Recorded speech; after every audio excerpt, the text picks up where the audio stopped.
Welcome back, Trenton Tye. Sir, good to see you. How you been doing, bud? Man, it's been quite a fall. We've been on tour, and now we're back up here. They let me back in. Custom knife manufacturer, bladesmith, Trenton Tye. It's his second visit. Thank you so very much. You may have seen him on Forged in Fire, Season 1, Episode 2. There's like 300 of us now. Nobody cares. There you go. Thank you so very much. All right, so we've got some custom handmade knives. So we're starting with Model 4, and I'm going to let you talk about this, Trenton. So it's pretty awesome. 1, 2s, and 3s did great.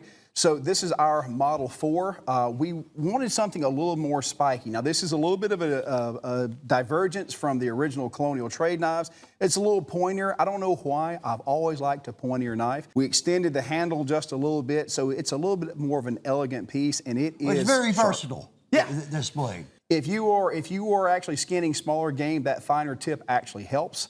And it just, to me, it looks the best out of the entire set. You stay with the 1095 carbon steel, basically the vast majority of the time, and I'm going to get it right, pecan, not pecan, pecan wood. You got a slab on there, and it's one of the first knives ever, even since your last trip, that I've ever been able to speak about with the pecan wood handle. I like eating them, I can tell you that much right there. Well, again, and the thing is, everybody asks why pecan. Well, the reason is there's pecan trees next to my shop. So we run over there, we cut a tree down, and it is one step away from hickory, so it is an excellent traditional wood, and it looks good too. It's a good looking hardwood. It's different, it's out of the ordinary. All right, so these are all forged. Correct. Yeah, and this one's a little over 8 inches in the overall length. You have an incredible custom handmade leather sheath that's going to be coming along with it. And I cannot stress enough, if this is something that you're interested in, you need to try one of these out. You know, it may not be eye candy or anything like that, but I'm telling you what, you see that Band-Aid right there, Trenton? Yes, sir. You know how it got there? How'd it get there, sir? Well, yeah, I'm holding it right now. And I'm not gonna let it do it again. So yes, limited in availability, 30-day money-back satisfaction guarantee.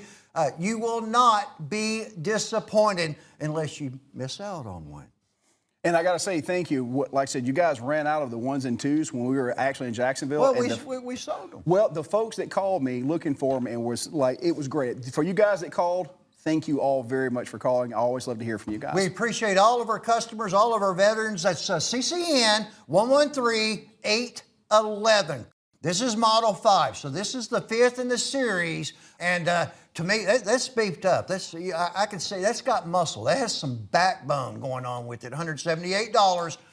Once again, very limited in availability, and I'm going to let you roll with it, Trent.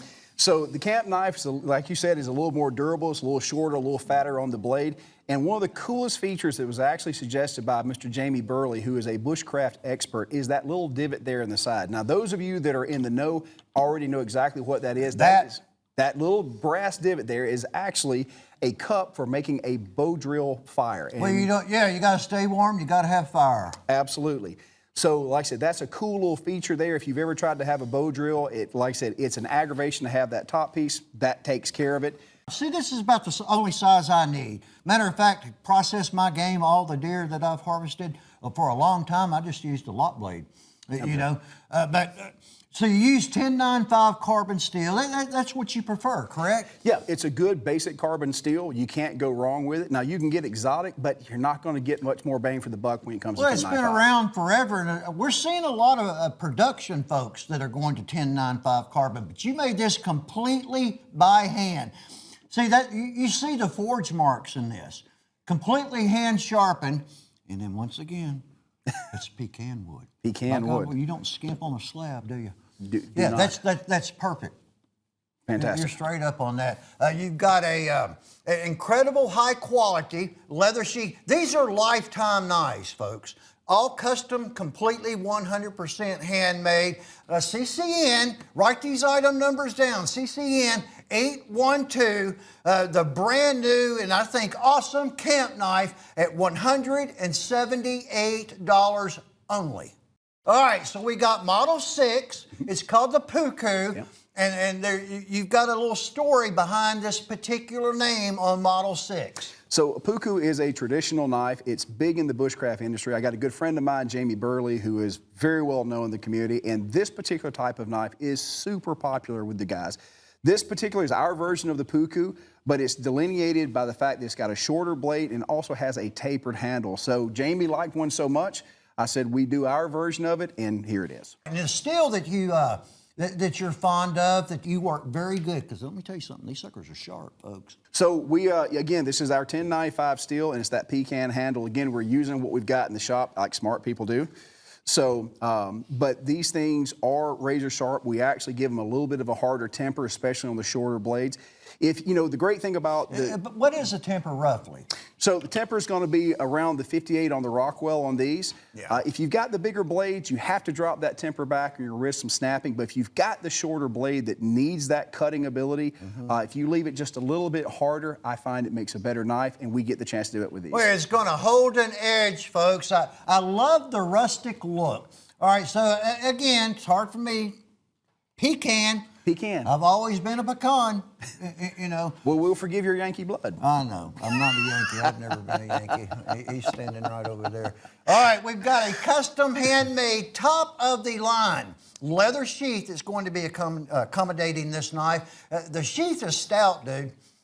So this sheath is actually made out of bridle leather. Now, we actually have to go a bit of a length to get this stuff because bridle leather is one of the most expensive leathers you can buy. This is a full 8 to 9 ounce leather. I mean, it's a tank. This bridle leather has also already been pre-waxed and soaked with oils. This is the stuff they use in the top-end tackware, and that's what we make our sheaths out of because it's that awesome. Well, that sheath, again, I can just tell by looking at it. The sheath is going to last and last and last. I really, really appreciate how you do a very nice, good, rustic look to your blades, dude. Well, it's historical. Did I tell you about the finish? Oh, man, let me tell you. So this finish, because that pecan is so hard, we actually use the traditional ferric nitrate finish that they used on the original Kentucky rifles. It's the only good stain that doesn't run. That is, see, I learned something every single time, usually more than just one thing. The Kentucky rifle, I've got one of those. Oh, flintlock. Yeah, that's how they did the stain. It hangs on the wall. You know they actually have to use a piece of steel to do that with? They put the stuff on there, they take a glowing hot piece of steel and they run it over the handle and it makes it blush. That is awesome, awesome information. So these are limited. We don't have 100, we don't have 50, we don't have 40 or anything like that. Takes him, it's been 3 months since he's been here the first time. It takes a while. It's 113-813 on the puku. I like seeing that too. You're thinking about it? Don't think too long. Don't wait too long, because if it goes like your first trip, they bought them. They did. They bought them out. They got out the door. Give us a call. We'll send it to you, and you will not be disappointed. Again, it's CCN 113-813, and you can own a puku. Puku.